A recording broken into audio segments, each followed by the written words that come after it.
శ్రీలంకకు అప్పిచ్చి అప్పుల ఊబిలో కూర్చేసి ఆ పైన దాన్ని ఆర్థికంగా ఆదుకోకుండా ఆ పైన అక్కడే అంతర్గత తిరుగుబాట్లు వచ్చి రాచరికం మీద తిరుగుబాటు, ప్రభుత్వం మీద తిరుగుబాటు, మొత్తం దేశాన్ని ఆక్రమించుకోవడానికి తీవ్రవాద సంస్థలు ప్రయత్నిస్తే అక్కడ ఉన్న లెఫ్టిస్టులను అడ్డం పెట్టి దాన్ని కంట్రోల్ చేసి వాళ్ళు మళ్ళీ తిరిగి ప్రభుత్వాన్ని నడుపుకునే విధంగా సహకరించింది భారత్. అట్లాగే ఆర్థికంగా తీవ్ర సంక్షోభంలో ఉన్నప్పుడు ఆయిల్ దగ్గర నుంచి ఆహారం దాకా అనేకం అందించి వాళ్ళని కాపాడింది భారత్. కానీ ఆమె చైనా వాడి ఇచ్చినటువంటి అప్పు కారణంగా అక్కడ ఉన్నట్టు హంబతోట పోర్ట్ చైనా వాడికి రాసిస్తే అక్కడికి తీసుకుని భారతదేశం మీద నిఘా పెట్టడానికి వాళ్ళకి సంబంధించినటువంటి సైనిక నౌకల్ని తీసుకొచ్చి అక్కడ స్టాండ్ పెట్టుకోవడానికి ప్రిపేర్ చేసుకుంటే అమెరికాకి ఆ విషయం మీద భారత్ అభ్యంతరం వ్యక్తం చేస్తే అక్కడ నిషేధం విధించింది చైనాకి సంబంధించినటువంటి నౌకల మీద. శ్రీలంక మొదట్లో మాట వినలేదు, బట్ భారత్ గట్టిగా పట్టుబట్టేటప్పటికి శ్రీలంక స్ట్రాంగ్గానే రియాక్ట్ అయింది, చైనాని ఆపేసింది, 2 ఏళ్ల పాటు నిషేధం ప్రకటించింది. అదే సందర్భంలో ఇప్పుడు భారత్కి సంబంధించిన నౌకలు మాత్రం అక్కడ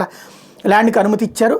Sri Lanka welcome the Indian navy submarine INS Karanj after shutting it's ports to Chinese submarine and research vessel.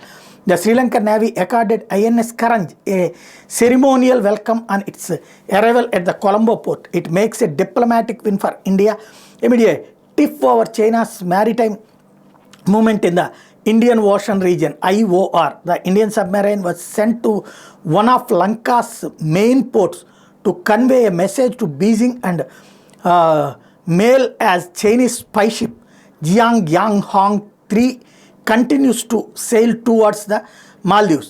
The move was aimed at highlighting India's role as the primary security provider in the IOR. ఇక్కడ భారతదేశం ప్రధానంగా Indian ocean రీజియన్లో కాపలా కాస్తుంది. మన యుద్ధ నౌకలు ఇక్కడ ఈ సముద్రపు దొంగల నుంచి రక్షిస్తున్నాయి. మన శ్రీలంక వాళ్ళని, ఇరాన్ వాళ్ళని కూడా రక్షించినాయి కదా. అలా రక్షించడానికి వెళ్ళినటువంటి సబ్మెరైన్కి ఘన స్వాగతం పలికిన శ్రీలంక. చైనా న్యూజిలాండ్ వాడు దుర్మార్గుడు కాబట్టి నేను రానిరు, కానీ మమ్మల్ని రాణిస్తారు చూసుకో, ఇక్కడ నువ్వు నిఘా కాదు ఒరిజినల్ నిఘా మేమేస్తున్నామని సరైనటువంటి సంకేతం శ్రీలంక ద్వారా మోడీ చైనాకి ఇచ్చారు.